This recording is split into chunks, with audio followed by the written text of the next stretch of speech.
কাদের যেন গরমকাল খুব প্রিয়? নাও, গরমকাল চলে এসেছে, এবার খুশি তো? না না, আমি কোনো ডাকু সিং না। বাইরে যা লু বইছে তাতে এইভাবে না বেরোলে পুরো ঝলসে যাব। কোথায় যাচ্ছি সেটা জানতে ইচ্ছে করছে, তাই না? তার জন্য মিনি ভ্লগটা শেষ পর্যন্ত দেখতে হবে। ভাই রে ভাই, বাইরে কি গরম, তার মধ্যে মনে আরেক কষ্ট। এই কষ্ট যাদের ভাই আছে তারাই একমাত্র বুঝতে পারবে।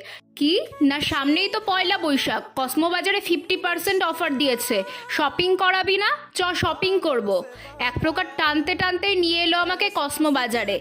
কিন্তু আমার ভাই যা জিনিস, দেখো না, অফারের দিকে তার চোখই নেই, খালি ভালো ভালো জিনিসগুলো চুজ করছে। আমি ওকে গিয়ে বলছি, কিরে একটু অফার টফারগুলো দেখ।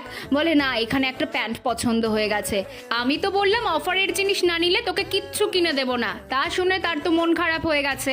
শেষ পর্যন্ত কি নিল সেটা নেক্সট পার্টে আসছে।